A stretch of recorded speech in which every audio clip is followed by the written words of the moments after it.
আসসালামু আলাইকুম দর্শক, কেমন আছেন সবাই? শেখ এগ্রোর পক্ষ থেকে আপনাদের সবাইকে জানাই আন্তরিক শুভেচ্ছা ও অভিনন্দন।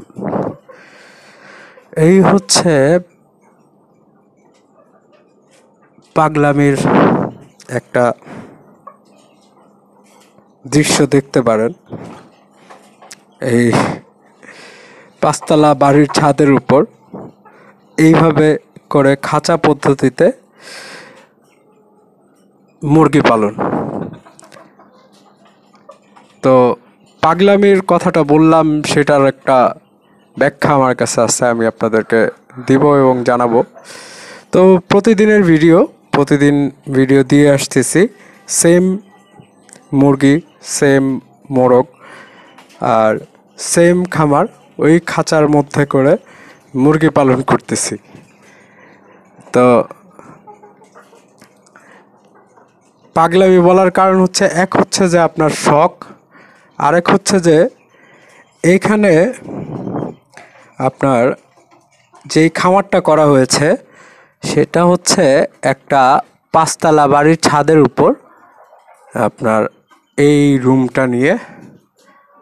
রুমটা নিয়ে আপনার একটা খামার করা হয়েছে। তো খামারটা আপনার করার ইচ্ছে ছিল না, 2-4টা মুরগি পালবো এরকম একটা ইচ্ছে ছিল। তো যখন আপনার উপরে এই রুমটা আমি ভাড়া দিতাম, ভাড়া দিলে 4,000 টাকা, 4,500 টাকা এরকম আমি এই রুমটা ভাড়া পেতাম। তো হঠাৎ করে মাথায় উঠলো যে মুরগি পালবো। তো মুরগি পালার জন্য হুট করে আপনার এই খাঁচা বানানোর একটা ডিসিশন নিয়ে নিলাম। তো এই খাঁচাটা বানাই ফেললাম ধুমধাম করে। আপনার প্রায় 15-20 দিন অনেক পরিশ্রম করে আপনার এই খাঁচাটা তৈরি করছি। আপনার কোনো লোকজন ছাড়া, কোনো রকম কোনো মিস্ত্রি ছাড়া, আমি এবং আমার এক বন্ধু, 2 বন্ধু মিলে আপনার এই খাঁচাটা তৈরি করছি। তো তৈরি করার পরে আপনার খাঁচাটা মোটামুটি ভালো বড় বানায় ফেলছে। এটার আপনার আছে লম্বায় আছে 10 ফিট, আর আপনার এই দৈর্ঘ্যে আছে হচ্ছে আপনার 2.5 ফিট। তো তো এই খাঁচা আপনার ইউটিউবে আমি এরকম অনেক ভিডিও দেখছি খাঁচার, দেখে নিজের একটা ইচ্ছে হয়েছে যে আমি হয়তো বানায় ফেলতে পারবো, ওদের চাইতে ভালো বানাবো। কিন্তু মিস্ত্রিরা তো আপনার কাজ ওদের অন্যরকম হবে, ভালো হবে, কিন্তু ওদের মতো করতে পারি নাই। তারপরও চেষ্টা করছি মোটামুটি ওদের কাছাকাছি হলেও বানাইছি। নিজেরও একটু মাথা লাগায় নতুন টেকনিক ইউজ করে আপনার এরকম খাঁচা পদ্ধতিতে আপনার মুরগির খামার করেছি, যে আপনার এগুলা পায়খানা টায়খানা করলে এগুলো যেন আপনার ক্লিন করে ফেলা যায়। তো এইখানে এই খামারটা করার পরে আপনার একটা লোক রেখেছি আপনার এই মুরগির বীজটা এগুলো পরিষ্কার করার জন্য। তো ওকে আমার দিতে হয় হচ্ছে যে 1,000 টাকা মাসে। তো এই এখন আসতেছি যে আপনার পাগলামি ব্যাপারটাতে আসলাম, যে পাগলামিটা কোথায়। তা 1,000 টাকা আপনার এই খামারে প্রত্যেক মাসে আপনার একটা লোকের পিছনে খরচ যাচ্ছে ক্লিনিংয়ের কারণে। আর হচ্ছে যে এরা যে খাবার খাচ্ছে, সেই খাবারটা হচ্ছে প্রত্যেক সপ্তাহে আপনার আমার 1,000 টাকার খাবার কিনতে হয় প্রতি সপ্তাহে। তো এইখানে মোট আজকে অবধি আপনার মুরগি আছে আপনার 35টা মুরগি, আরও ছিল কিছু জবাই করা হয়েছে, নিজেরা খেয়ে ফেলছি, এই আর কি। তো এই 35টা মুরগির জন্য আমি একটা লোক রেখেছি, 1,000 টাকা বেতন দিই, ওকে পরিষ্কার টরিষ্কার করে চলে যায়। আর হচ্ছে যে এরা খাবার খায় প্রত্যেক সপ্তাহে আপনার 1,000, তো মাসে আপনার খাবার খাচ্ছে এরা 4,000 টাকা। আর 4,000 টাকার খাবার খাচ্ছে, আর এরা আপনার প্রতিদিন উৎপাদন দিচ্ছে আমাকে। একেবারে যে নীল যাচ্ছে সেটা না, এরাও আমাকে কিছু প্রফিট দিচ্ছে প্রত্যেক দিন। প্রফিট বলতে আর কি কিছু টাকা এদের থেকেও আসতেছে। তো সেটা হচ্ছে যে এখান থেকে আমার কিছু ডিম আসতেছে।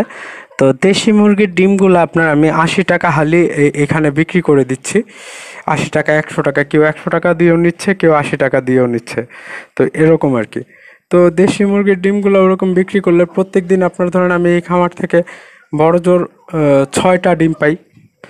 6টা, 4টা, 5টা, 6টা, 3টাও পাই মাঝে মাঝে। তো মনে করেন যে অ্যাভারেজে অন ইন অ্যাভারেজ ডেইলি 100 টাকার আপনার এখান থেকে আপনার আমার ডিম বিক্রি হয়।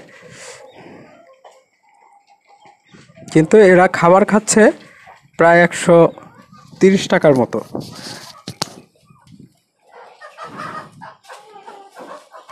তো মাসে দেখা যাচ্ছে যে আপনার আমার এদের খাবার কিনতে গিয়েই আপনার ধরেন আমার লস হচ্ছে এখানে 1000 টাকা খাবারে।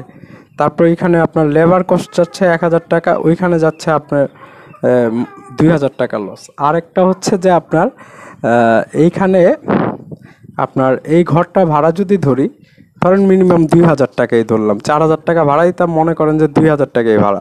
তো 2000 টাকা ভাড়া হলে তো এইখানে 2000 টাকা আর ওইখানে 2000 টাকা, মোটমাট লস হচ্ছে যে 4000 টাকা। তো সবাই আপনাকে শুধু প্রফিট দেখাবে কিন্তু লসটা কেউ দেখাবে না। লসটা এখান থেকে আপনারা বুঝে নেবেন যে কেমন লস হতে পারে বা কেমন লাভ হতে পারে। তো আপনার ওই 30-35টা মুরগি পাললে সবগুলাই যে আপনার ডিম দিবে, ডেলি 20টা-25টা ডিম পেয়ে যাবেন, ওরকম কোনো এখানে কারণ নাই। কারণ হচ্ছে যে এখানে দেশি মুরগিগুলা আপনার এরা গ্যাপ দিয়ে দিয়ে মুরগি ডিম পারে। একটু হোল্ড করবেন।